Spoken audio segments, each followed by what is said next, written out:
ठंडक का मौसम था, अच्छी धूप निकली थी, जिससे मौसम में एक बहार आ गई। मम्मी और पापा अपनी जॉब पर निकल गए। अब मैं घर में अकेली बची थी। धूप अच्छी थी, इसलिए मैंने सोचा मैं स्नान कर लेती हूँ। स्नान करने के बाद मैं छत पर आकर बैठ गई और अपने बाल संवारने लगी और बात संभालने के बाद मैं बैठकर पढ़ाई करने लगी। तभी मेरे घर की डोरबेल बजी। मैंने डोरबेल की आवाज़ सुनी तो मैं छत की रेलिंग के पास गई और नीचे देखने की कोशिश की, लेकिन मुझे कोई दिखाई नहीं पड़ा। तभी फिर से डोरबेल बजी और मैं उतर कर नीचे गई और दरवाज़ा खोला तो देखा दरवाज़ा पर मामा जी खड़े थे। मैंने जब मामा को देखा तो मैं बहुत खुश हो गई। मामा जी ने मुझे प्यार करने लगे और कहने लगी, कैसी हो नंदनी? मैंने कहा, मैं बिल्कुल ठीक हूँ मामा जी, आप बताइए कैसे है? आज मेरी याद आपको कैसे आ गई? मामा जी कहने लगे, बस मैं यहीं से गुजर रहा था तो सोचा दीदी लोगों से मिलते चलता हूँ, लेकिन कहाँ है सब लोग, कोई दिखाई नहीं पड़ रहा है। मैं कहने लगी, मम्मी स्कूल गई है और पापा अपनी ड्यूटी पर गए हैं। आज तो आपको सिर्फ मैं ही परेशान करने वाली हूँ। आज आप मुझसे बोर हो जाएंगे। मामा जी हंसने लगे और कहने लगे, अरे नंदनी, तेरी मामी जितना बोर करती है पूछो मत, चलो उससे आज छुट्टी तो मिली। फिर मैं कहने लगी, मामा जी आप मामी जी को लेकर नहीं आए? मामा कहने लगे, क्या नंदनी एक ही छुट्टी मिलती है? क्या आज भी सजा दिलवाना चाहती है? फिर मामा कहने लगे, अब सारी बातें यहीं पर कर लेगी या अंदर भी चले?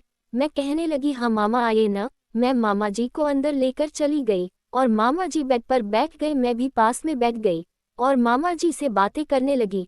फिर मैं मामा जी के लिए पानी लेने चली गई और 2 गिलास में पानी लेकर और मिठाई लेकर आ गई। मामा जी ने मिठाई खाए और पानी पिया, मैंने भी पानी पिया। फिर मैंने मामा जी से कहा, मामा जी आप थोड़ी देर बैठिए, मैं चाय बना कर ले आती हूँ।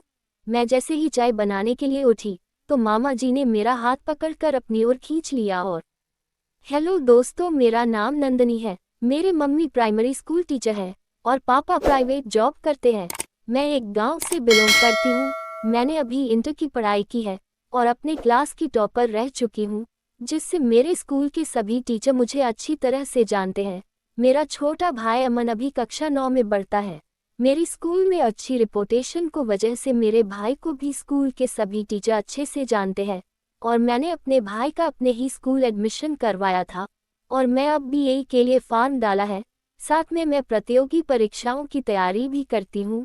मेरे मम्मी पापा और भाई घर पर रहते नहीं हैं, जिससे मैं घर पर अकेली ही बचती हूँ। ठंडक का मौसम था और मैं छत पर बैठी थी। तभी मेरे घर पर मामा जी आ जाते हैं। घर पर सिर्फ मैं और मामा जी ही थे।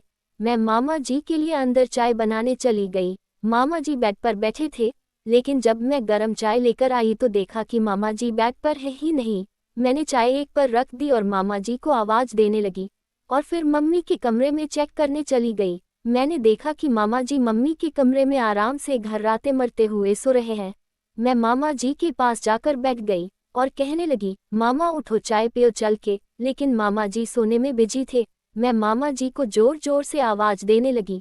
तब मामा जी उठे और उठकर बैठ गए और कहने लगे, क्या हुआ? मैंने कहा, कुछ नहीं, चाय पियो चल कर। मामा कहने लगे, ठीक है चलता हूँ, तू भी बिल्कुल अपनी मामी की तरह है, चैन से सोने भी नहीं देती है। मैंने कहा, ठीक है, पहले आप चाय पी लीजिए, उसके बाद जितना मन हो सो जाना।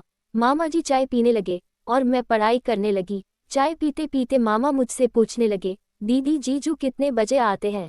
मैं कहने लगी, और मामा जी अभी तो 1 ही बजा है और वो लोग तो 4 बजे आएंगे। मामा बोले, फिर लगता है सारी बातें फ़ोन पर ही करनी पड़ेगी, अब तो मिलने से रहे नहीं। चाय पीने के बाद मामा जी ने अपना बैग उठा लिया और कहने लगे, ठीक है नंदनी, अब मैं चलता हूँ।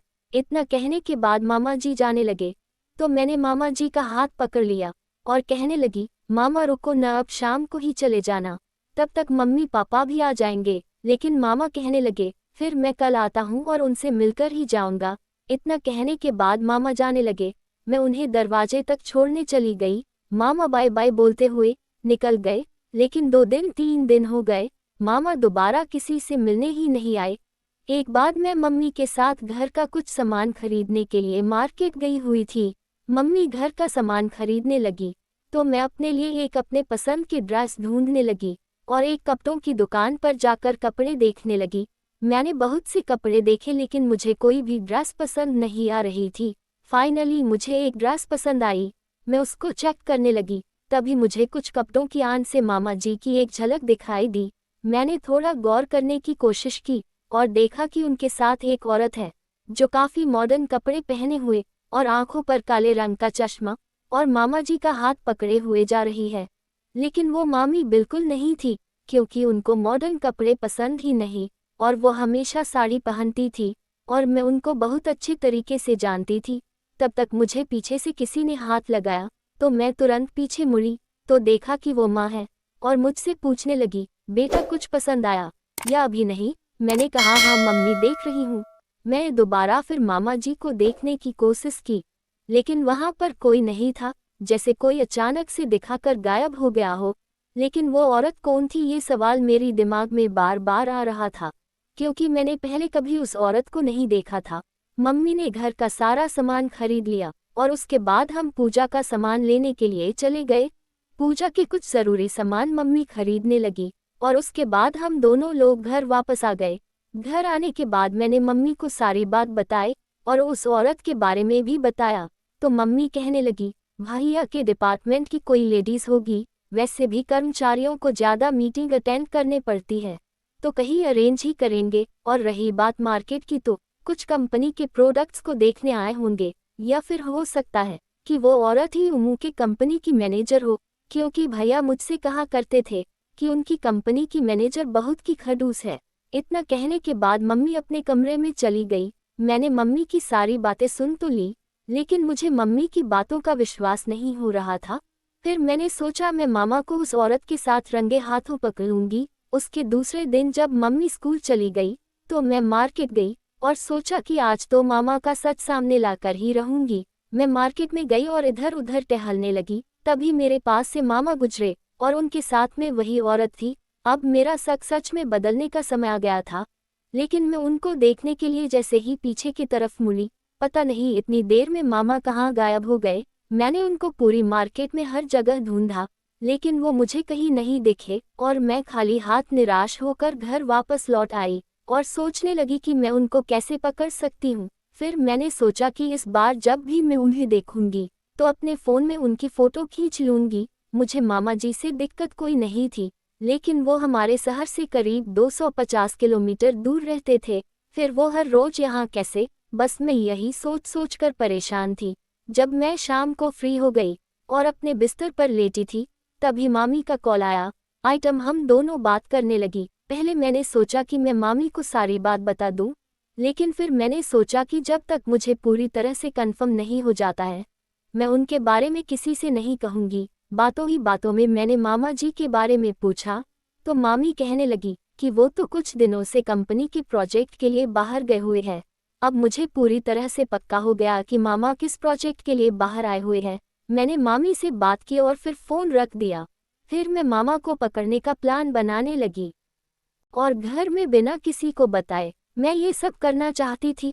उसके दूसरे दिन मैं फिर से उसी समय मार्केट गई और मामा जी को बहुत इधर उधर देखा, लेकिन वो कहीं नजर नहीं आए, जिसके कारण मुझे निराश होकर वापस आना पड़ा। लेकिन मैं हार मानने वालों में से नहीं थी।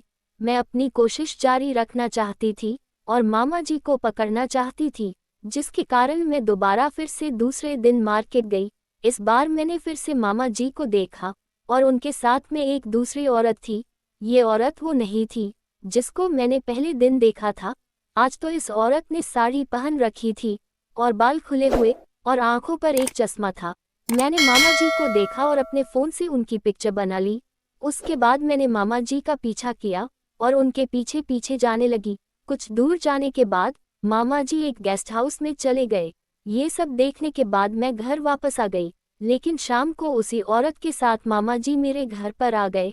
ये सब देखकर मैं बहुत ज़्यादा हैरान थी और मुझे कुछ भी समझ नहीं आ रहा था। मम्मी ने मामा का वेलकम किया और उस औरत से पूछने लगी, कैसे हो बेटा? तो वो कहने लगी, ठीक हूँ आंटी। मुझे कुछ भी समझ नहीं आ रहा था कि ये औरत कौन है और मैंने इसे पहले कभी नहीं देखा था, और मम्मी इस औरत को कैसे जानती है? मेरे दिमाग में बहुत से सवाल चल रहे थे। मम्मी मुझसे कहने लगी, नंदनी 2 कप चाय बनाकर ले आओ। मैं चाय बनाने चली गई और जब मम्मी अंदर आई तो मैं मम्मी से पूछने लगी, मम्मी ये औरत कौन है? तो मम्मी कहने लगी, कि ये तेरे मामा के मैनेजर की बहन है, इसने तेरे मामा की बहुत मदद की थी और कल इसने तेरे मामा की कंपनी में प्रमोशन के लिए अपनी बहन से बात करने के लिए अपने गेस्ट हाउस पर ले गई थी। मैं तेरे मामा का प्रमोशन भी हो गया है। अब जाके मुझे सारी बात समझ आ रही थी। उसके बाद अब मेरे मन में कोई भी डाउट नहीं था और हमने मामा और उस आंटी के साथ एक अच्छा समय बिताया। दोस्तों, आपको ये कहानी कैसी लगी कमेंट में ज़रूर बताना और वीडियो को एक लाइक करके चैनल को सब्सक्राइब कर लीजिए। धन्यवाद।